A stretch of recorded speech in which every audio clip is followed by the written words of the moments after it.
pense que c'est un bon point déjà. Voilà, je pense que le nul me paraît logique. On a eu chacun nos périodes. Voilà. C'était équilibré. Les deux équipes n'ont pas fait n'importe quoi. Ça a essayé de jouer. C'était posé. Et puis voilà, on a eu chacun nos périodes. Ils auraient pu marquer, on aurait pu marquer. Donc c'est pour ça que le nul est logique. Et nous, on avance, on continue d'avancer, donc c'est bien. Clermont est plutôt la première, j'imagine, pour toi. Ouais. Deuxième, ça joue un peu plus bas, ça a été plus difficile. C'était un petit peu plus difficile à la reprise. On a eu du mal on a perdu beaucoup trop de ballons. Beaucoup trop de ballons à mon goût. Donc ça les a relancés. Après, en face, il y a des bons joueurs, il y a une bonne équipe. Donc c'était une des meilleures équipes depuis depuis le mois de janvier. Donc voilà, on savait qu'on n'allait pas outrageusement dominer cette équipe.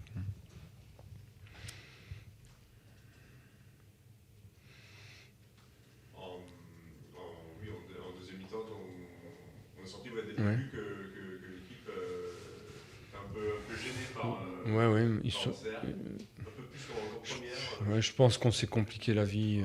Par moments, on a perdu des ballons facilement, donc ça les a relancés, alors que je pense qu'il fallait qu'on insiste en jouant en passe courte et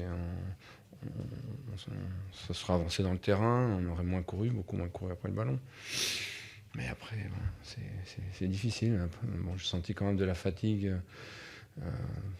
j'allais dire tout au long du match, y compris en première mi-temps. Je trouve qu'on manquait de tonicité, de jus. Voilà. On a joué vendredi, on n'a pas trop l'habitude, plus le voyage.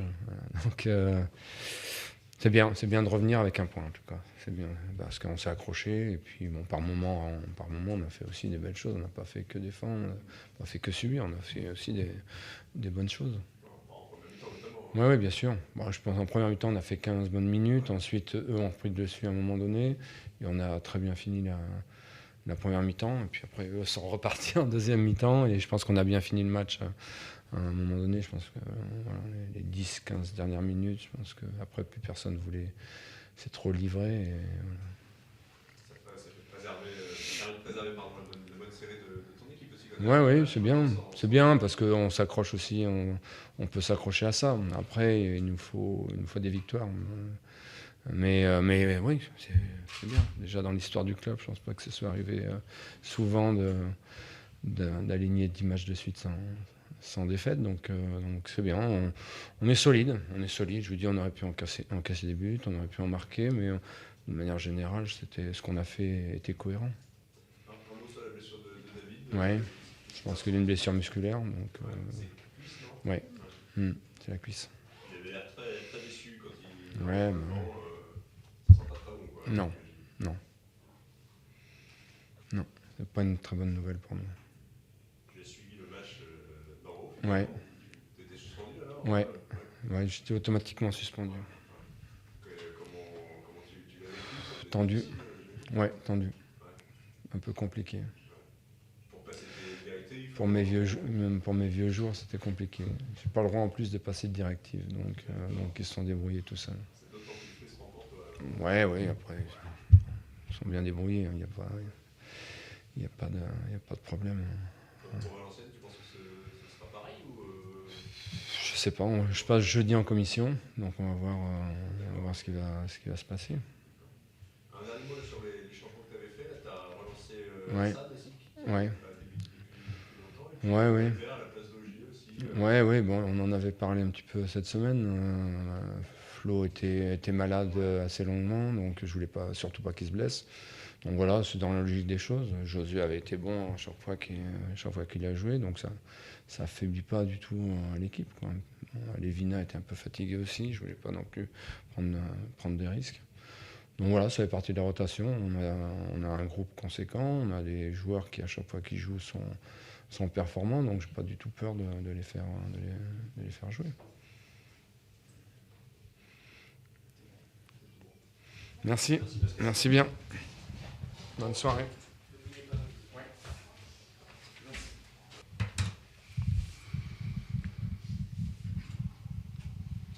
Jean-Marc, à défaut d'avoir perdu, d'avoir su avoir les ressources pour gagner ce ce match, vous ne le perdez pas comme ce fut le cas à Guingamp en fin de match. C'est un point plutôt rassurant dans l'ensemble, sur le contenu. Oui. Le micro, il est à qui là? Il marche pas. Ah, d'accord, c'est pour ça qu'il est là comme ça. C'est hyper technique le bordel. Ouais, c'est. Ouais. Et les joueurs ont tiré le maximum on a rencontré une équipe qui est vraiment en confiance, vraiment en confiance. Une équipe de qualité sur la possession du ballon. On le savait, les joueurs sont bien comportés pour pas se faire prendre à défaut, surtout dans la première heure de jeu. Voilà, donc c'est sur le plan du contenu, les joueurs vraiment jouent depuis le début de l'année, jouent un football qui est à la hauteur de leurs moyens, de leur capacité, un football intéressant. Mais voilà, mais c'est vrai que bon, par rapport au contenu, c'est intéressant. Même si je trouve que les matchs sont très hachés. Très haché, très arrêté. C'est l'image du football français. Le football, les matchs ne sont pas assez rythmés, ne sont pas assez, parce qu'il y a toujours des fautes qui sont. On a l'impression qu'en France, depuis des années, il faut jouer au basket, quoi. Il ne faut pas se toucher.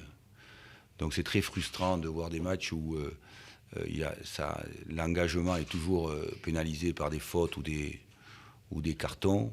Donc ça fait que pour le spectacle en général, c'est très frustrant parce que ce sont des matchs hachés où c'est toujours arrêté, où il y a beaucoup de fautes, l'arbitre siffle énormément et donc ça manque de spectacle et ça manque d'intensité.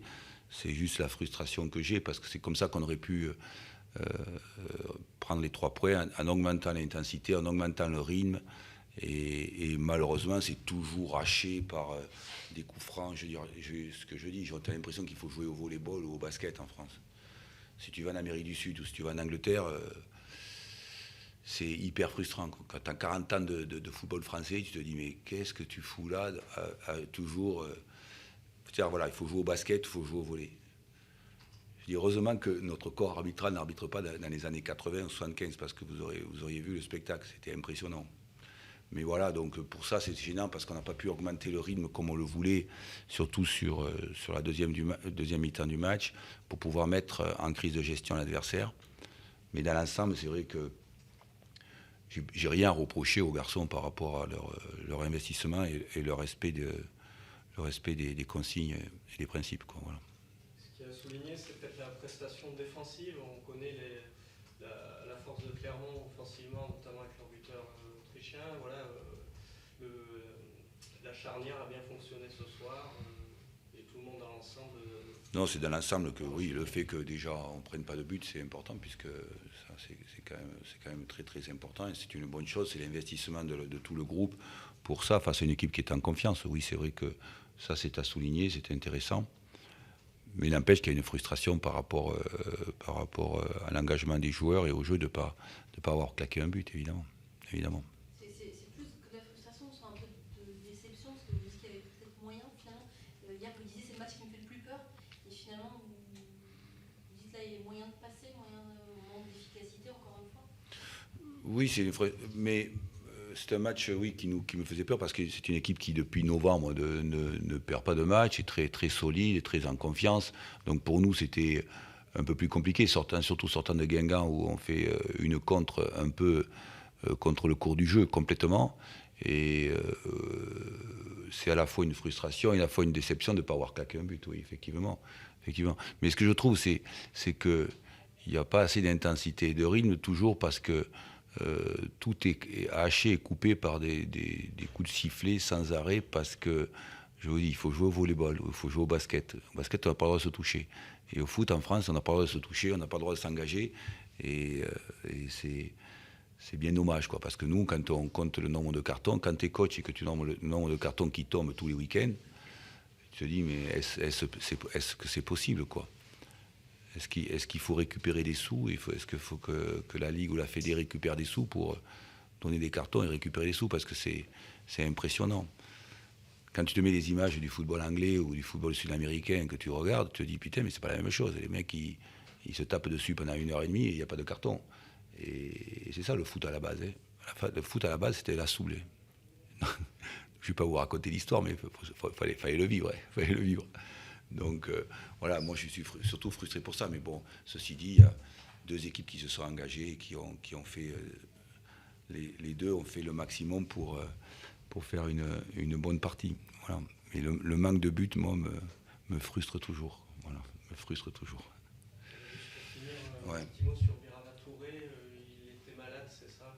C'est ça, il était malade. Vous savez un peu plus sur ça? Il avait une angine. Il avait une angine avec de la fièvre et donc on va faire le point demain matin. Voilà. Voilà, merci.